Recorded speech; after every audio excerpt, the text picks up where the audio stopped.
Welcome back, guys. I am Mark from Game Time Reviews, and I'm joined today by Elliot. It's 1T. And today we're playing Spiky Fall. This has been submitted by a viewer of the show. He's a one-man developer from India, and he's made this quite impressive app. This was all created by one guy. What you need to do is you need to get the yellow sort of biscuit crumb cube-looking things. Oh, and what you can do, you can tap it, and it bounces backwards and forwards. It's one of those things that you have to get used to a little bit. It's quite good. My high score, personally, is I think 65 so far. Damn, Mark. Damn, Mark. Holy shit, what do you do when it comes down like that? So as you can see, look, spiky thing goes down unless you get those cubes. So you can click it. Oh, right, it goes I back see to now, yeah. So if you double tap it, basically, or if you continuously tap it, it keeps it in a straight line. So you've got to try and get those falling down cubes, and obviously if you start missing them, then the sort of... Yeah, you get killed.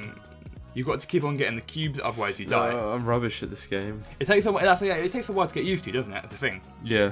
From the start of the game, ice shards will start coming down. I think once you get over 10 or something like that, ice shards will start coming down, as well as the actual trap coming down from the top as well. Once you get above, I believe it's 50 levels, ice shards start coming out from the bottom as well. I can see that, yeah. Oh, that sounds pretty hard. So it's pretty damn difficult. Yeah. That's what you want with this kind of game. Yeah. I'm really surprised it's actually made by one guy. I mean, you wouldn't think it was made by one guy. Like, a lot of the time, the graphics people use are quite blocky and... No, this looks really nice.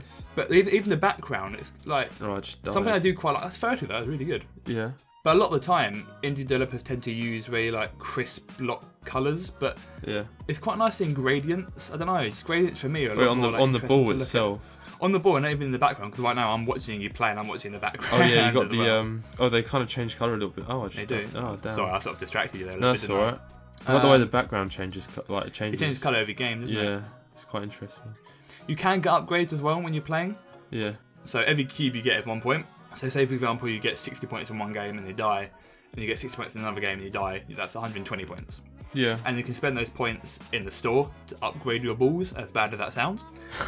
You can upgrade your in-game balls. Ball upgrades. The balls, they obviously change colour, different look, they're rainbows. There's one that, by the look of it, imitates Candy Crush or Candy Swirl or whatever that is.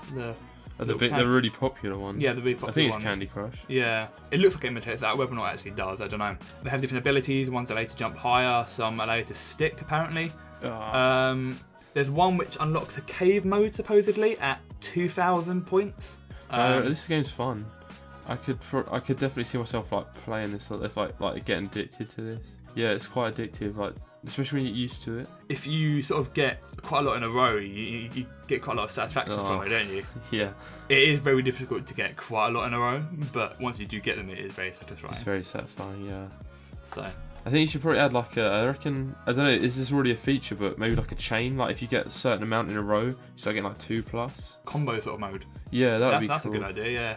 I think there's more incentive to, instead of playing it safe, you just go all out, you know. I mean, the incentive to get a lot in a row is to not die, because obviously as you just saw there, if you miss obviously that's the main gameplay mechanic. But I know what you mean, yeah, if you get a lot in a row, maybe ×2 or something like that, or a red one comes down and you can get, you can literally just pick up this game, and I give you a little bit of an explanation, but a lot of it is... You could play it one time and you kind of understand the premise. Yeah, exactly. Maybe a couple of times to get around what's going on with the big spiky. Exactly, yeah. I mean, it's a little bit confusing at first, but, all games are really, if you think about it. The developer said that he took influence from games or game developers such as KetchApp. I'm not sure if you've heard of them. No. I'm pretty sure they've done games such as AA and not Flappy Bird, but Flappy Bird and games of that nature. So very simple one-touch games. Yeah. And it kind of shows. It's really it imitates them. Well, not imitates them, but it does that kind of style really well. It does. Like I said before, it's really impressive that one guy's done this. The graphics, the audio, just the whole sort of gameplay. The mechanic's smooth as well. It's not right now. There's no ads on the screen either, which I'm quite surprised. Normally there is ads. There was just there.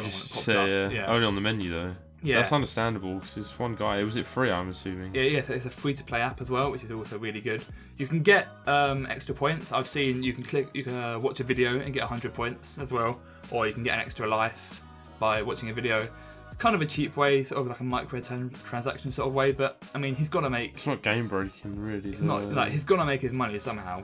So far, I've bought, I think, 1 or 2 balls, in addition to my 2 that I already have. But you get 2 to start with? No, I'm joking, I'm talking my body. Oh, yeah. It just completely went over my head. So, I've already bought a few. This is the one main problem that I found with the game so far, and to be honest, it is the only problem, is that obviously before you buy stuff, you can obviously, so imagine like Windows 8 sort of tiles method, you can sort of scroll along the different tiles and have a look at the different upgrades and balls you can have. This is a screen you can view your upgrades. Now, you see a lot of them are locked. Yeah. Now, if you were to scroll down to the bottom, that was the rainbow one that I was saying, looked a little bit like candy as well, whatever it was called. Oh, right, so it's like the big one. Yeah, so like I said, don't click on loads of them, and I'll explain why in a second. Do you see how it says the price is like 2,000 times your little cube things gets you the thing? Yeah. Now, the ones above, like the donut looking one up there, I'm not going to click the screen, but the donut looking one, things like that, I'm not sure how much that it costs, but for example, say it's 600, cubes. Yeah. If you click on it to try and look what it does, it automatically buys it. Oh, right. You can't look at the description. Yeah, that's pretty bad. You don't want that. So, I'm not sure how much it costs, but say for example, I wonder what that one does. Let's click on it. Oh, I've just bought it. Well, it's only 100. It was only 100. Exactly, but... Oh, they have special abilities. That's the thing. They have special abilities. Oh, that's cool. There we go. So, a lot of time you want to look at the description before you buy it, and if you've got enough money, you're not able to do that. Like, if you're saving up for something, and you just want to scroll through and have a look what each upgrade does, you can't do that. I think that's a bug, and I assume that'll be fixed. I quite like how the play button actually stays. I want to see what it's like with the sticking to the wall. Oh, that's really cool. I haven't used this one yet, so I've got to tell what it does. So does it stick on there for? Yeah, it sticks on the walls for like until you move again. Okay. I think that's really cool how like you can get different so you can kind of adapt your own kind of play style. Yeah. Even if it's not like you're not like an Elder Scrolls level kind of customization in your play style, but like for an iOS game, like considering Flappy Bird was the same thing, yeah. Considering Flappy Bird was the same thing, and you didn't get like the only incentive was to beat your score. Yeah. You got an incentive here, which is to like get better things, so you can then get a better score. It gives you a sense of satisfaction, doesn't it? Really. It's worth saying this game has also been in the top 50 in the Indian Play Store. The game developer is actually Indian himself, so obviously that's quite a lot of, I assume, word of mouth. Indie developer. Yeah, well. So I assume a lot of that's from word of mouth, but I mean, getting in the top 50 is quite an achievement from this is his first game as well, so but it deserves to be in the top 50. It deserves to be this is good. Probably even higher, because it is a very addicting game. I can see it. Like if I when I share this with my friends, I'm sure they'll be just as addicted as we are. Like you're not much of a fan of a one-touch sort of play style, but you get pretty into it. Yeah, I don't really play these kind of. I don't play a lot of the. I like have Bloons TD and that's it. Yeah. But like this is a lot better than like Flappy Bird. I don't know. Is that too much of an overstatement? Because this feels like way more. It's not as hard, but it feels like there's way more skill involved. It is like a lot of it. Like you can just tap really quickly and just sort of stay in a straight line. Yeah. So it definitely is. There's more to it, especially with the balls. Like because I can stick to the wall, and like that helps me out with getting certain streaks. Yeah, exactly. And it helps you avoid the spikes. Whereas Flappy Bird, you can't even customize the bird. It's just like some red guy. Yeah.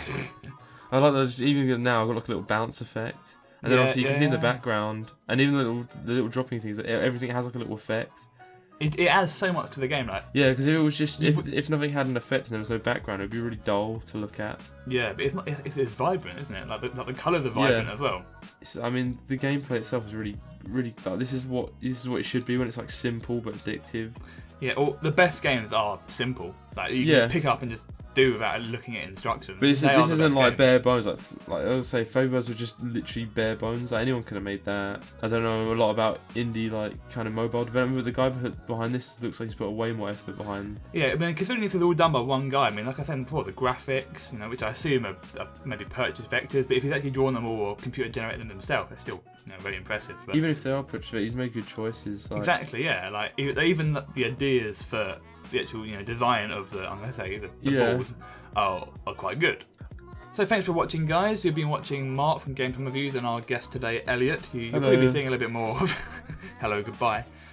We've been playing Spiky Fall. Now this is a free-to-play game on iOS, the App Store, Google Play, all that sort of all that stuff. I said, it's a free-to-play app. It's really good. It's made by a one-man developer in India. It's been in the top 50 of India's Play Store as well, which is really impressive to see a game like this be made by a one-man team, which is OMGABIRD was the name of his indie developer team. Flappy Bird. Very similar. So it's really impressive to see a game of this nature sort of made by a one-man team. So thanks to OMGABIRD, I believe it's Nishal Reddy, the guy who made it. So well done to you for making this awesome game. And if you're an indie developer who wants to send in a game, then feel free, email us. I'll put the email in the description as well if you want to send in a game. It can be a game that's not released, one you've just released anyway. Feel free to send it in. And once again, thanks for watching. So I've been Mark, and this has been Elliot as well. Hello. hello, goodbye. Hello, goodbye. Yep. And make sure you like this video, subscribe to us again, Home Reviews, and peace out.